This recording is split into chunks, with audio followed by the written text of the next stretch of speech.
All right, welcome everybody. Let's finish up our unit on World War One, and we're going to take a walk through the days after the end of the war, looking at the Paris Peace Conference, the creation of the Treaty of Versailles, and the ending results of World War One.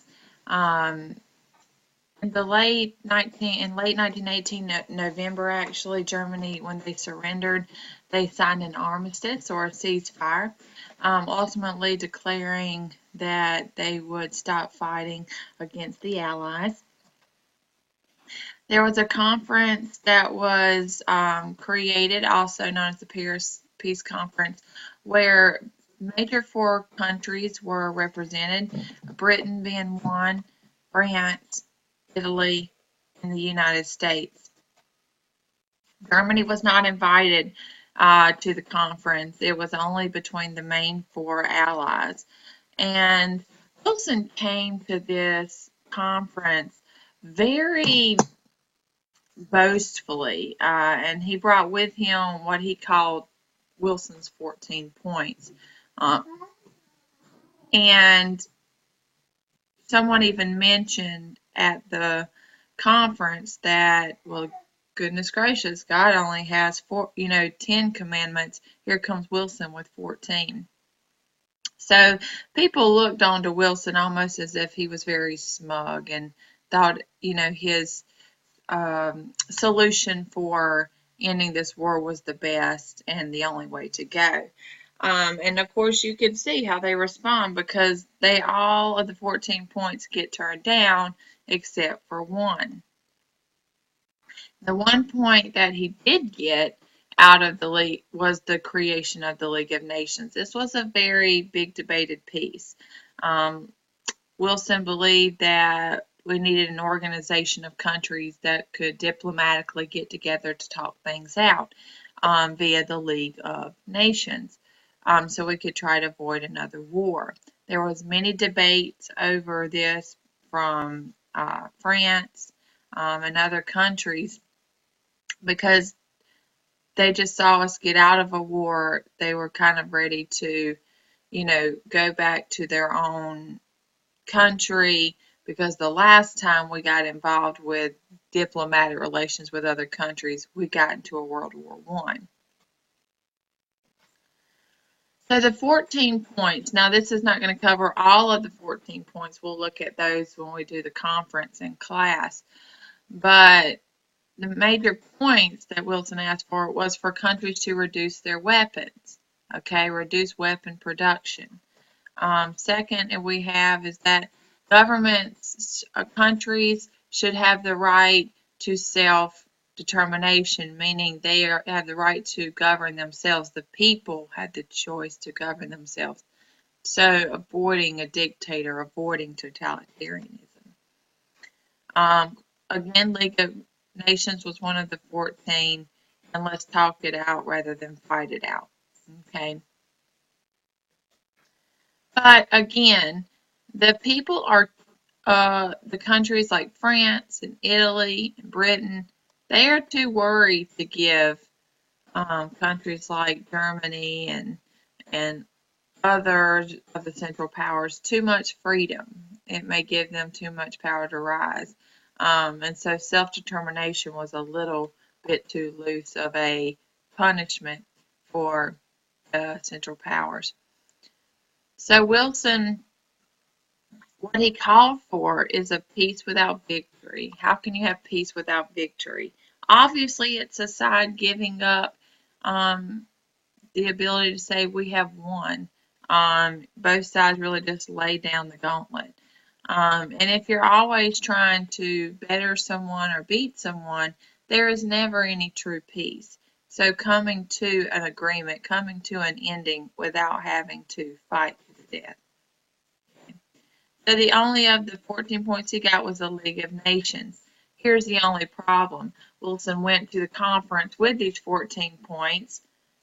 At the conference, they accepted the League of Nations and henceforth created it. However, when Wilson came back, because of our checks and balances system, any treaty that the president has the power to sign. However, any organization that we get involved in has to be approved through the Congress, through our Congress.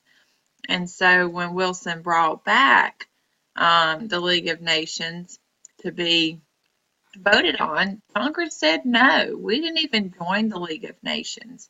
So this is something that Wilson very proudly took to the peace conference, and henceforth the United States and our representatives said, no, we will not join in this. One of the biggest opponents to the League of Nations was a man called Henry Cabot Lodge, and he just feared that us interfering with other nations' problems would just lead us into another war.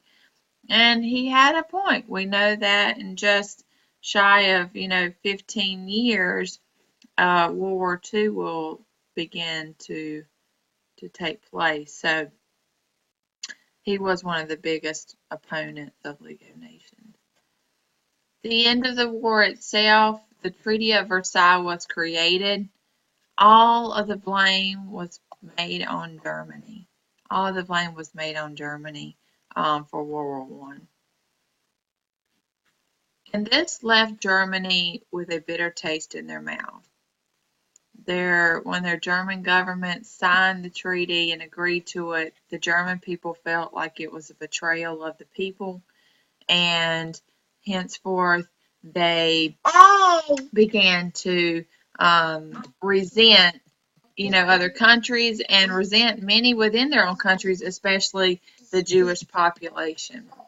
So here you can see a map of World War I, before World War I, and after World War I. You can see a drastic change from the countries that we had before World War I. Germany and Austria-Hungary was much larger, and Russia was, had much more territory as well. But by the end of the war, you're going to see Germany's territory has been cut down. Poland has been created. Eastern Prussia, Lithuania, Latvia, Estonia was also created. We have Czechoslovakia. Austria-Hungary was made into a much smaller territory. And we also have the creation of Yugoslavia. Romania gained some new territory as well. So we can see a lot of shift in the countries and the makeup of Europe itself. What will this cause?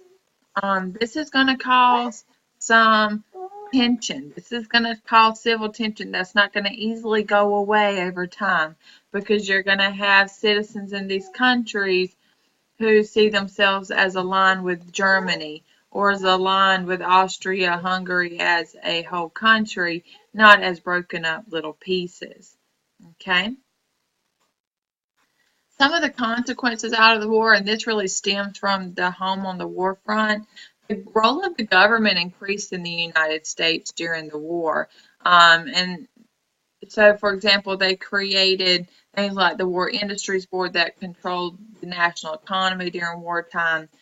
Again, the Committee of Public Information, led by George Creel, who pushed for getting the public aware of what was going on. Food Administration really stepping into the people's lives.